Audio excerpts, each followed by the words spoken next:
நீதிமொழிகள் 4வது அதிகாரம் 23வது வசனத்தை வாசிங்க. நீதிமொழிகள் 4வது அதிகாரம் 23வது வசனம். எல்லா காவலோடும் உன் இருதயத்தை காத்துக்கொள், அதனிடத்திலிருந்து ஜீவ ஊற்று புறப்படும். அல்லேலூயா, அல்லேலூயா. இப்ப 6வது வசனத்தில் நீதிமொழிகள் 3வது அதிகாரம் 6வது வசனத்தில் ஒரு கவலை வாசித்து இங்க வருவோம். உன் வழிகளெல்லாம் அவரை நினைச்சுக்கள், அப்பொழுது உன் பாதைகளை சபைப்படுத்துவார் என்று பார்க்கிறோம். அல்லேலூயா. இப்ப பாதையை சபைப்படுத்தும் போது அங்கே நம்ம இருதயத்தை கடிவாளம் போட வேண்டும். அல்லேலூயா, அல்லேலூயா. இப்ப ஆண்டவர் நம்ம பயப்படும் நாள் ஆண்டவர் சமூகத்தில் வர்றோம். அல்லேலூயா. கம்பேக், நம்ம திருப்பி ஆண்டவர் சமூகத்தில் தேவனுடைய அன்பில் திருப்பி வருகிறோம். நம்முடைய இதயத்தை ஆண்டவர் அறிந்து கொண்டு நம்ம திரும்பி வருகிறதை ஆண்டவர் கண்டு கொண்டு நம்முடைய வழிகளில் ஆண்டவர் சபைப்படுத்துகிறார். அல்லேலூயா, அல்லேலூயா.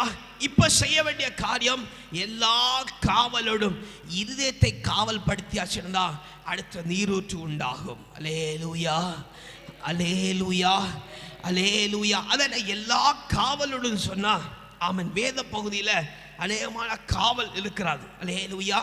இதயத்துக்கு என்னெல்லாம் காவல், நாவுக்கு என்னெல்லாம் காவல், கண்களுக்கு என்னெல்லாம் காவல், இந்த கை கால்களுக்கு என்னெல்லாம் காவல். அல்லேலூயா, அல்லேலூயா.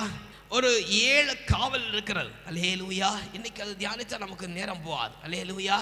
இதயத்துக்கு ஸ்பெசிஃபிக்கா 7 காரியங்கள் இருக்கிறது. அல்லேலூயா. நிறைய காரியங்கள் இருக்கிறது. ஆகிலும் 7 பிரதானமான காவல், அந்த காவலோடு கூட நம்ம இருதயத்தை காத்துக்கொள்ள வேண்டும். அல்லேலூயா, அல்லேலூயா, அல்லேலூயா. நம்முடைய வழிகளை தடை நீக்கி அவர் அழகாக்கும் போது இதயத்தின் ஆழத்தில் இருக்கிற வியாகுலங்கள் எல்லாம் மாற்றி அந்த நன்மையான காரியத்தை செய்யும் போது அல்லேலூயா நீரூற்று உண்டாகணும். அல்லேலூயா. அது நீரூற்று பரவி போகணும். அல்லேலூயா. அதில் அநேக பேர் தாகம் தீர்க்கப்படணும். அல்லேலூயா, அல்லேலூயா. அப்ப அந்த நீரூற்று உண்டாகணும் சொன்னா 7 காரியத்தை குறித்து உங்க இருதயத்துக்கு போட வேண்டிய காவலுக்கு நீங்கள் அந்த காவலோடு உங்க இருதயத்தை காத்துக்கொள்ள வேண்டும்.